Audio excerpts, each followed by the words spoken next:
열왕기상 18장 20절에서부터 40절까지 말씀입니다. 열왕기상 18장 20절에서부터 40절까지 말씀. 열왕기상 18장 20절에서부터 40절까지 말씀입니다. 구약성경 547면 전후에 있습니다. 자, 이 말씀을 다 찾으신 줄 알고 교독하겠습니다. 제가 먼저 읽겠습니다. 아합이 이에 이스라엘의 모든 자손에게로 사람을 보내 선지자들을 갈멜산으로 모으니라.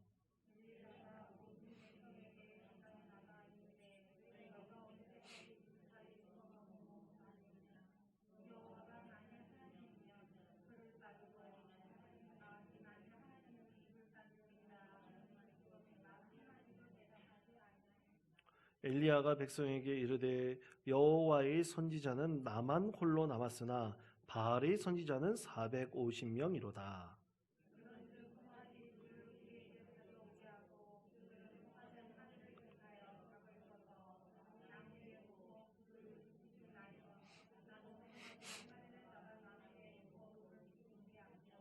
너희는 너희 신의 이름을 부르라. 나는 여호와의 이름을 부르리니 이에 불러 응답하신 신 그가 하나님이니라. 백성이다 대답하되 이 그 말이 옳도다 하니라.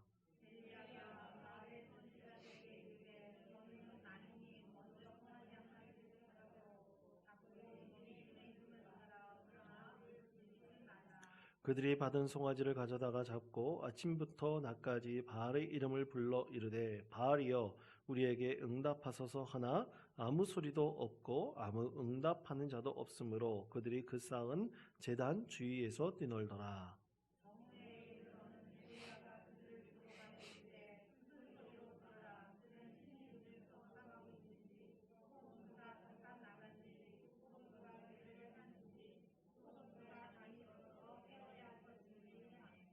이에 그들이 큰 소리로 부르고 그들의 규례를 따라 피가 흐르기까지 칼과 창으로 그들의 몸을 상하게 하더라.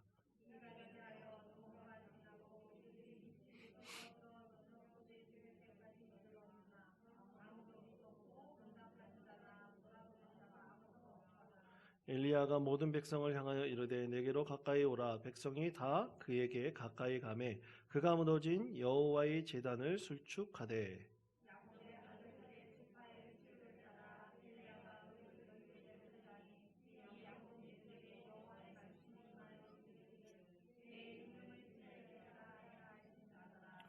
그가 여호와의 이름을 의지하여 그 돌로 제단을 쌓고 제단을 돌아가며 곡식 종자 두세 알을 둘 만한 도랑을 만들고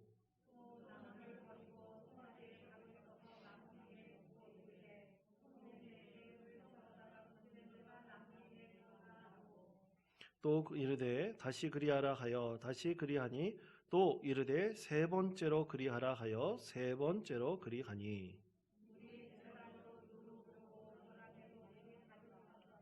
저녁 소재 드릴 때에 이르러 선지자 엘리야가 나아가서 말하되 아브라함과 이삭과 이스라엘 하나님 여호와여 주께서 이스라엘 중에서 하나님이신 것과 내가 주의 종인 것과 내가 주의 말씀대로 이 모든 일을 행하는 것을 오늘 알게 하옵소서.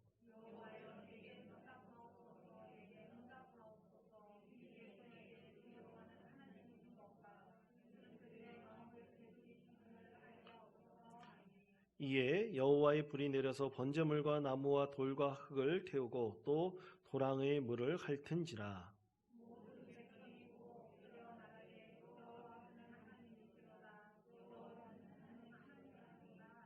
40절 다 같이 읽겠습니다. 엘리야가 그들에게 이르되 바알의 선지자를 잡되 그들 중 하나도 도망하지 못하게 하라 하매 곧 잡은지라. 엘리야가 그들을 기손 시내로 내려다가 거기서 죽이니라. 아멘. 자, 여러분 열왕기상 18장 20절에서부터 40절까지의 말씀을 우리가 함께 읽었는데요. 여러분 요즘에 이 성경 공부를 하시고 또 말씀을 들을 때 어떤 마음이십니까? 또 주님 앞에 나와서 예배를 드릴 때 여러분 마음은 과연 어떠십니까? 저는 주변에 목사님들과 요즘에 좀 이 코로나19의 위기 때문에 만나지는 못하지만 전화상으로 교류하면서 그 교회의 사정은 어떤지 또 주변 교회들의 사정은 또 어떤지 그런 정보들을 많이 얻고 서로 이렇게 기도하자고 이렇게 서로 동역하는 그런 관계를 갖는데요. 이제 대부분 이제 온라인 예배로 전환돼서 또 우리 교회처럼 온라인 예배와 또 이제 함께 모여서 하는 이 회중 예배를 같이 겸해서 하는 교회들이 대부분입니다. 그런데 코로나19 위기 때문에 수도권 중심으로 이번 주는 완전히 수도권은 비대면 예배로 이제 전환되게 되었죠. 온라인 예배로 전환되게 되었는데 이 비대면에 대한 연구들이 참 많이 되고 있습니다. 이제 교회도 이제 비대면으로 성경 공부도 하고 또 예배도 드리고 또 모임도 갖고 또 여러 가지 방안들을 마련해야 된다. 그러면서 참 많이 어떤 기술적인 소통의 방식을 선택해야 됨을 많이 얘기하고 또 회자하고 있습니다. 그런데 이 참 서로 소통을 하고 또 나누는 방식을 이 온라인으로 하면 참 좋겠지요. 잘 될 수도 있을 겁니다. 그래서 제가 아는 어떤 지인의 교회는 교회가 그 어떤 학교의 그 강당을 빌려서 예배드리는 교회인데 그러다 보니까 이제 코로나19 때문에 강당을 빌릴 수가 없지 않습니까? 그러니까 성도들이 모일 장소를 구할 수가 없는 겁니다. 그래서 조그맣게 이제 사무실 겸 성경 공부 장소 정도, 또 새벽 기도할 수 있는 장소 정도로 빌려놓은 그런 건물이 있는데 거기 안에서 성도들이 이제 밀집하지 않고 떨어져 앉아야 되잖아요. 그러니까 3, 40명 정도밖에 앉아서 예배를 드릴 수가 없는 그 현상을 낳아서 이제 온라인으로 예배를 드립니다. 이 지인도 이 안수 집사로서 아주 주일날에는 굉장히 활동적이고 또 선교 활동도 열심히 하는 그런 지인인데요. 그런데 이제 온라인 예배로 전환돼 가지고 교회를 공동체죠. 이제 공동체에 간지 너무나 오래된 겁니다. 너무나 오래되다 보니까 이 편해진 거예요. 그냥 온라인으로 예배 드리는 게 편해진 겁니다. 그래서 어릴 때는 원래 우리가 예배 드릴 때 하나님 앞에 우리가 예배 나오면 어떻게 합니까? 목욕제기를 하고 또 그래도 깨끗한 옷을 갈아입고 또 주님 앞에 정결한 마음으로 나가려고 애를 쓰시잖아요. 그렇죠? 네. 그렇지 않습니까? 네. 어떤 분은 또 이발도 하시는 분도 있고 또 화장도 잘 안 하는 분은 그날은 또 깨끗하고 예쁘게 또 화장을 하며 나와서 하나님께 예배하려고 합니다. 우리 마음이 참 하나님 앞에 그렇게 나아간다는 것은 참으로 은혜로운 것이죠. 그런데 이 지인이 하는 얘기가 그런 어떤 하나님 앞에 나아가려는 마음 자세 자체도 흐트러져 버리는 거예요. 그래서 어떨 때는 누워서 예배를 드릴 때도 있고 또 어떨 때는 자기 일이 있으면 그 온라인에서 예배를 드리니까 여러분 온라인 실시간으로 예배를 드릴 그때를 놓치면 또 나중에 또 그걸 가지고 예배를 드리면 되지 않습니까? 그러니까 자기 편할 때 자꾸만 예배 드리려고 하는 그런 속성들이 생기는 겁니다. 본인 스스로 아침에 일어나서 큐티도 하고 또 말씀을 읽고 그렇게 묵상도 하기는 하지만 이 마음에 뭔가 채워짐이 없는 겁니다.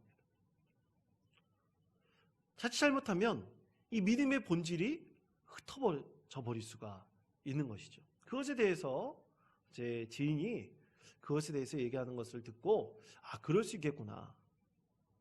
우리가 하나님 앞에 나아갈 때 정말 믿음의 본질이 무엇인지를 우리는 늘 생각하고 하나님을 예배해야 됩니다. 근데 자칫 잘못 우리가 편하고 우리가 이 비대면으로 일어나는 모든 여러 가지 일들로 인해서 예배의 본질이 바뀌어버린다고 한다면 그것은 잘못된 것이죠. 그래서 우리가 언제나 하나님 앞에 이 예배의 본질, 하나님을 예배하고 찬양하며 성령의 임재를 경험하고 우리의 죄를 하나님께 고백하고 용서하면서 새 힘을 얻고 또 한정한 믿음으로 살아갈 능력을 얻는 이 역동적인 이 예배의 본질, 이 믿음의 본질을 우리가 결코 잃어버리지 않아야 된다. 그래서 지금까지 나타나는 새로운 방식에 대한 철저한 고민과 철저한 준비가 반드시 필요하다. 그런 생각이 듭니다. 여러분, 그러한 의미에서 오늘 말씀해 보면 우리가 정말로 믿음의 본질을 추구할 때 있어서 우리가 오늘날 이 여러 가지 시대에서 나타나는 현상 가운데서 믿음의 본질을 우리가 온전히 추구해야 되는데 과연 우리는 그것을 흩어버리고 있는 것은 아닌가? 또 혼합하여 생각하고 있는 것은 아닌가? 또 우리의 믿음의 본질이 좀 더 강건해져야 되는데 연약해진 것 아닌가? 오늘 말씀을 통해서 깊이 우리가 생각해보고 또 하나의 은혜 나누는 이 시간이 되었으면 좋겠습니다. 여러분, 오늘 본문의 배경은 아하방 시대입니다. 이스라엘의 아하방 시대입니다. 여러분, 이스라엘은 남유다 왕국과 북이스라엘로 나눠졌지 않습니까? 이 남유다 왕국의 유명한 아하방 때의 일이었습니다. 아하방은 이스라엘을 22년 동안 통치를 했어요. 그때 그의 아내가 이세벨이라는 여인이었는데 베니게의 왕 바알신 제사장 엣바알의 딸이라고 성경에서는 말씀하고 있습니다. 그런데 여러분, 이 이스라엘 아합 시대는요, 사실 성경에서는 명확하게 말씀하고 있지 않지만 역사적으로 본다면 이 아합 시대에 굉장히 정치, 경제, 사회, 문화 그리고 종교적으로 이 시대가 굉장히 풍성했던 시대다라고 역사학자들은 기록하고 또 증언하고 있습니다. 그러면 어떤 풍요로움이 있었는가? 그것은 이 아하방 시대 때, 여러분, 아하방의 지금 아내를 이세벨이라고 말씀하고 있잖아요. 근데 이 유대인이 아니라 이방인이란 말입니다. 그러니까 아하방이 이 여러 주변 국가들과 서로 동맹 관계, 또 이 조약 관계를 맺어가지고 이 무역이 굉장히 자유로웠다는 거예요. 그리고 사회적으로 여러 문물을 받아들여가지고 이 이스라엘뿐만 아니라 여기 북이스라엘 수도는 사마리아거든요. 그 사마리아의 정치, 경제, 문화가 엄청나게 발전했어요. 여러분, 오늘도 마찬가지지만 우리가 자유롭게 무역을 하고 교류를 많이 하면 당연히 그 지역은 풍성해집니다. 발전하게 되어 있습니다. 이 사마리아가 바로 그런 곳이 되었다는 거예요. 그래서 참으로 세상적으로 본다면 굉장히 물질 문명이 발전하고 또 풍요로운 그런 시대를 맞이했었고 그런 도시가 바로 사마리아였다. 그렇게 알 수가 있습니다. 그런데 그 가운데서 나타났던 것은 여러분, 우리가 성경 말씀을 읽다 보면 우리가 기억하는 것 중에 하나가 하나님께서는 절대로 믿음의 사람에게 이런 말씀을 하셨습니다. 마태복음 6장 24절 말씀에 보면 한 사람이 두 주인을 섬기지 못할지니 하는 사람이 하나님과 재물을 겸하여 섬길 수 없다라고 말씀하고 있습니다. 하나님과 재물을 겸하여 섬길 수 없다 그랬어요. 이것은요, 성경 전체에 깊이 뿌리 박혀져 있는 우상 숭배에 관한 하나님의 말씀이에요. 절대로 하나님을 섬길 때 내가 하나님의 마음을 품고 다른 것을 품으면서 하나님을 섬길 수 없음을 분명하게 말씀하고 있습니다. 그런데 여러분, 이스라엘 이 아하방 시대도 마찬가지였어요. 자, 지난 시간에도 한번 말씀드린 적이 있었는데 여러분, 이스라엘이 기브온 산당에서 솔로몬 왕이 하나님께 번제를 드리고 거기서 하나님의 임재를 경험하잖아요. 이 산당에 대해서 지난 시간에 한번 말씀드린 적이 있는데 기억나십니까? 네, 기억난다고 해주시기 바랍니다. 그런데 여러분, 산당이라는 기능들이 처음에는 하나님을 예배하고 제사 드리는 기능을 갖고 있다가 어떻게 됐다 그랬습니까? 변질되어 버렸어요. 변질되어 버렸습니다. 그래서 그 산당이 하나님만을 예배하는 곳이 아니라 여러 이방 신들도 함께 제사 드리는 말 그대로 산당이 되어 버렸어요. 자, 그렇다면 이 베델에 이 하나님을 섬기는 산당이 있었습니다. 그런데 그곳에 또 무엇을 섬겼냐면 이방신들인 오늘 성경에서 말씀하는 대표적인 바알신과 아세라신을 섬기는 제단도 그곳에 함께 있었다는 거예요. 그러니까 어때는 하나님을 예배하고 어때는 바알신을 예배하는 혼재된 예배가 그 가운데서 성행하고 있었다는 것이죠. 그것을 봤을 때 여러분, 하나님은 절대로 이방신들과 함께 설 수 없는 분이십니다. 오직 유일하신 하나님이라 그러셨어요. 그 유일하신 하나님이 다른 이방신들과 함께 있을 수 있다? 있을 수가 없는 거죠. 그래서 하나님께서는 이스라엘 죄악상을 가만 두고 보지 않으셨어요. 물질적으로 너무나 풍요했어요. 여러분, 바알신이 무슨 신인지 아십니까? 풍요의 신이에요. 농경장의 신이에요. 풍요로우니까 하나님께서 그 풍요로움의 근원을 끊어버리셨어요. 그게 무엇입니까? 3년 6개월 동안 하늘에서 비가 오지 않았습니다. 가물어 버렸어요. 모든 풍요의 근원을 하나님께서 막아버리신 거예요. 엄청나게 큰 하나님의 징벌이 이스라엘 가운데 임하게 된 것입니다. 그들의 죄악 때문에 그렇게 된 거예요. 이것에 대해서 엘리야가 예언을 했을 때 아합과 이세벨은 엘리야를 잡으려고 했습니다. 엘리야가 그리시네가에 이제 거하면서 숨어 있었고요. 또 까마귀가 매일같이 떡과 그리고 고기를 가져다 주었고 그리시네가의 물을 먹으면서 엘리야가 숨어 지냈습니다. 그런데 이제 그리시네가의 물도 다 말라버렸어요. 더 이상 거할 수가 없었습니다. 그러다 하나님께서 사르밧 과부의 집으로 인도해 주셨죠. 근데 사르밧 과부의 집에 가보니 이 사르밧 과부의 집은 너무나 가난했어요. 여러분, 성경 말씀에 보면 이 과부와 고아와 나그네를 하나님께서 어떻게 하라고 했습니까? 돌봐라고 그랬어요. 그래서 밭에서 그 이삭을 자를 때에도 끝에 있는 것들은, 떨어진 것들은 하나님께서 뭐라고 말씀하셨습니까? 그대로 두라 그랬어요. 고아와 과부와 나그네들이 그것을 주어서 먹을 수 있도록 하라 그랬어요. 그런데 가물어 버렸습니다. 3년 6개월 동안 가물어 버렸어요. 사르밧 과부 같은 사람들이 먹고 살 것들도 다 없어져 버린 거예요. 너무나 가난하게 되었고, 그리고 사르밧 과부는 자기에 남아있는 한 움큼의 밀가루하고 기름 조금 남아있는 거 가지고 떡을 만들어서 먹고 아들과 자신이 죽으려고 했다 그랬어요. 그때 하나님께서 이 사르밧 과부의 집에 은혜를 베풀어 주셨습니다. 그 은혜를 베풀어 주신 이유는 딱 하나의 순종이에요. 하나님의 선지자 엘리야가 와서 이 떡을 구워서 나에게 달라라고 했을 때 사르밧 과부는 자기의 마지막 생명줄 같은 그 떡을 만들어 가지고 엘리야를 대접을했어요. 순종했습니다.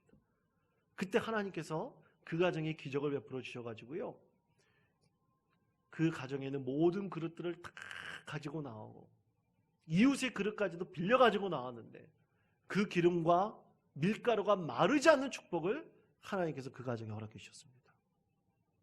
참으로 놀라운 하나님의 은혜이지요. 여러분이 하나님의 뜻을 잘 섬길 때 하나님께서 반드시 이러한 축복을 우리 가운데 베풀어 주실 것이라고 믿습니다. 그런데요, 사르밧 과부의 아들이 그만 병들어 죽게 되었어요.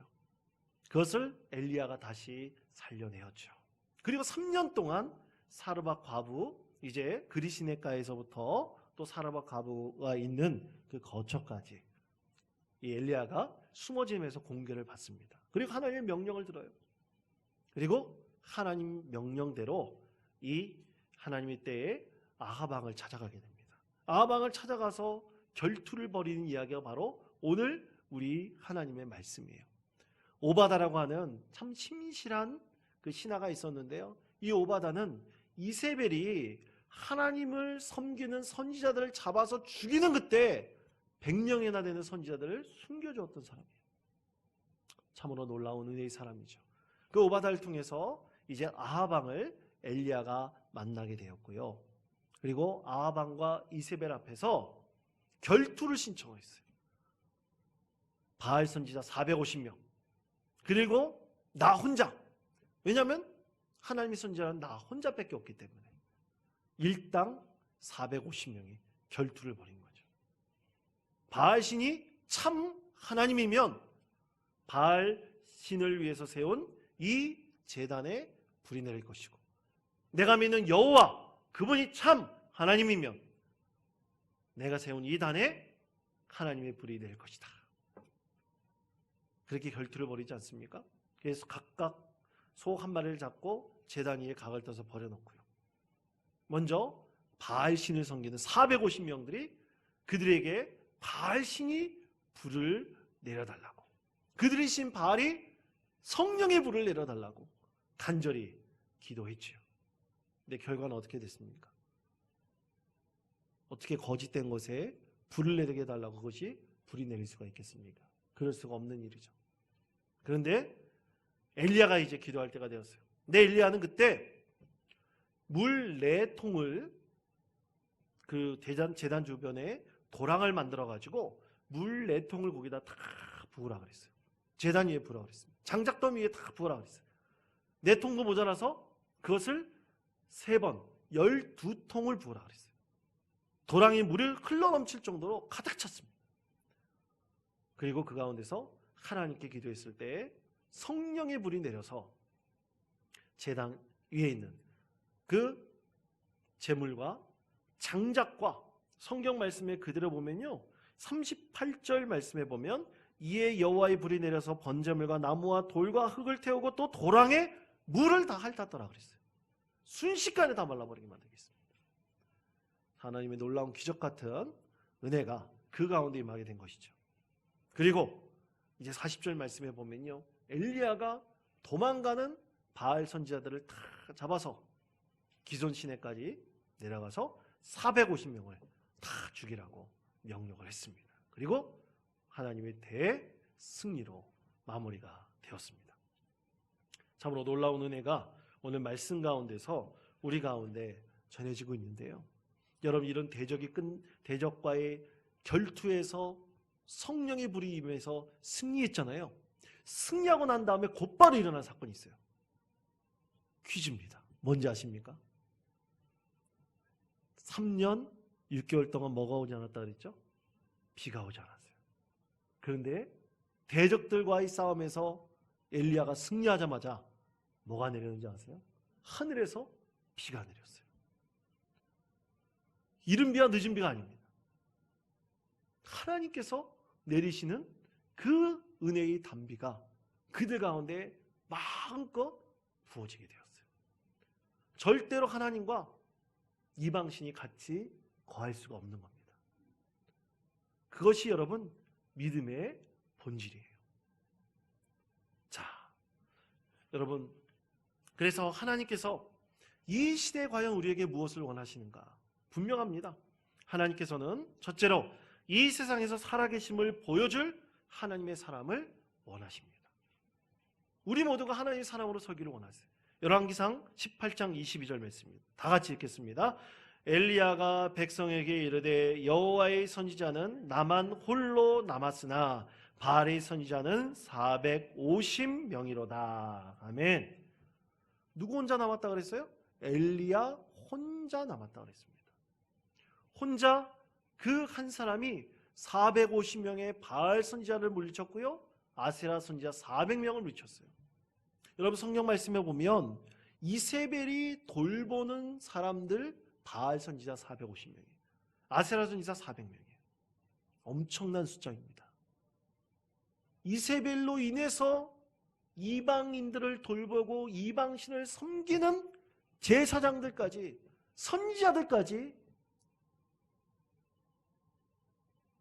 이스라엘의 그 왕이 돕고 섬겼던 거예요. 왕실이 돕고 섬겼던 겁니다. 청청병력과 같은 일이죠. 있을 수가 없는 일입니다. 하나님을 섬기는 믿음의 그 제사장 나라의 백성이 이렇게 변질되어 버렸어요. 그때 하나님께서 누구를 찾으십니까? 엘리야와 같은 한 사람을 찾으셨다 그랬어요. 엘리야 같은 한 사람이 450명을 이기고 또 그 땅을 바꾸어 버리는 것입니다.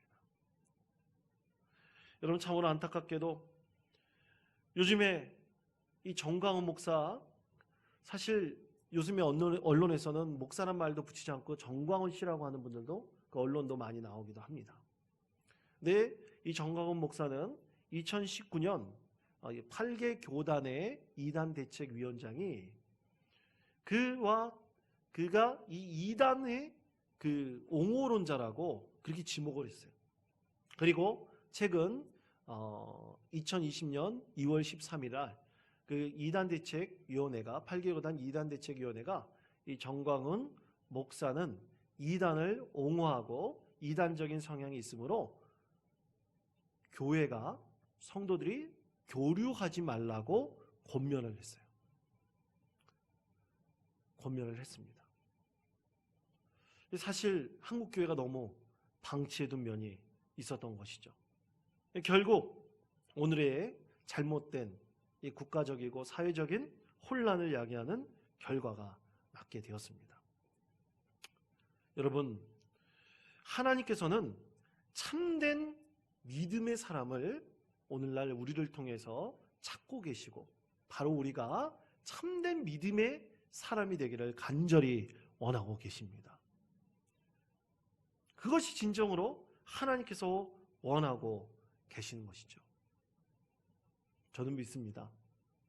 우리 교회가 엘리야와 같이 참된 믿음의 사람으로 우리 교회가 새롭게 변화되고 넘쳐난다고 한다면 하나님께서는 다시 이 땅을 믿음의 땅으로 정말로 우리가 과거에 얘기하는 그 평양 대부흥의 운동으로 물결쳤던 바로 그때를 하나님께서 분명히 회복시켜 주실 것입니다.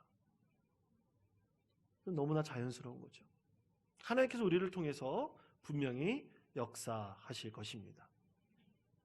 그래서 여러분, 저는 그렇게 소망하고 있어요. 저희 자녀들에게도 저는 그렇게 얘기를 합니다. 하나님을 잘 섬기는 것이 세상에서 받는 상급보다 더 중요하다고 늘 가르치고 있습니다. 여러분, 이것은 목사인 저도 저 스스로를 향해서 하나님 앞에 고백하는 겁니다. 여러분, 이 세상의 상급보다 우리 하나님을 잘 섬기는 것이 더 큰 은혜요, 기쁨임을 여러분 꼭 믿음으로 고백하시는 우리 원통장로교회 모든 성도님 되시기를 간절히 축원드립니다. 자, 두 번째로 엘리야는 자신의 능력으로 이긴 것이 아니라 하나님이 주신 불, 성령의 불로 승리하였습니다. 여러분, 이것이 중요합니다. 열왕기상 18장 38절에서부터 39절 말씀에 보면 이에 여호와의 불이 내려서 번제물과 나무와 돌과 흙을 태우고 또 도랑의 물을 핥은지라 모든 백성이 보고 엎드려 말하되 여호와 그는 하나님이시로다, 여호와 그는 하나님이시로다 하니라고 외쳤습니다. 성령의 불이 내려지는 것을 보고 바알 신에 현혹되어 있었던 사람, 아세라 신에 빠져 있었던 사람, 이방 신을 하나님과 겸하여 양다리 걸치고 있었던 사람들이 오늘 뭐라고요? 여호와는 하나님이시로다. 그들이 그렇게 외치고 놀라움을 금치 못했다는 겁니다. 여러분, 성령의 불이 임하는 곳에는 반드시 그렇습니다. 이것은 엘리야라는 한 선지자를 통해서 그의 믿음의 확신을 통해서 그리고 그의 간절한 기도의 결과가 하나님께서 이런 성령의 불을 그 자리에 내려주신 거예요. 여러분, 우리가 진정으로 성령께서 내 안에 충만한 은혜로 더하여 주실 것을 여러분 믿으십니까? 그렇게 확신하십니까? 오늘 기도할 때 하나님께서 그런 은혜를 내려주실 것이라고 믿습니까? 여러분, 그것을 확신하시고 믿으시고 고백하시기를 축원드립니다. 그럴 때 우리 앞에 있는 모든 근심과 걱정도 하나님께서 이 성령의 불로 태워주시고 죄된 모든 심령도 다 확실하게 태워주시고 새로운 마음으로 우리가 이 세상을 살아갈 수 있도록 늘 믿음 가운데서 우리를 지켜주시고 더하여 주실 것입니다. 여러분, 이것은 우리 믿음의 분량, 사람의 믿음의 분량에 따라 분명히 나타납니다. 성령의 은혜는 우리 가운데 반드시 임합니다. 그 사실 여러분 꼭 믿으시기를 축원드립니다. 세 번째로 이 시대의 모든 교회들이 성령의 불로 교회가 복음의 본질을 잊지 않기를 기도해야 됩니다. 우리가 이것을 놓지 않고 있어야 돼요. 우리가 이것을 늘 붙들고 있을 때 하나님께서는 이 믿음의 본질, 복음의 본질, 이것을 통해서 영혼 구원, 그리고 하나님이 살아계심을 알게 하는 은혜의 사역을 우리가 계속해서 이어나갈 때 복음이 주는 기쁨과 성령의 충만함으로 새롭게 하는 하나님의 사람으로 우리를 변화시키고 새롭게 해 주실 것입니다. 여러분, 믿음이 세상을 이기고 여러분들이 바로 믿음의 일꾼들입니다. 이 예배를 사모하시고 나오는 모든 성도들 하나님께서 분명히 여러분을 축복하시고 함께해 주실 것이라고 믿습니다. 이 믿음으로 세상에 대해서 꼭 승리하시고 이 코로나19 위기 가운데서도 꼭 하나님의 은혜를 경험하시는 믿음의 성도들, 자녀들 되시기를 간절히 축원드립니다.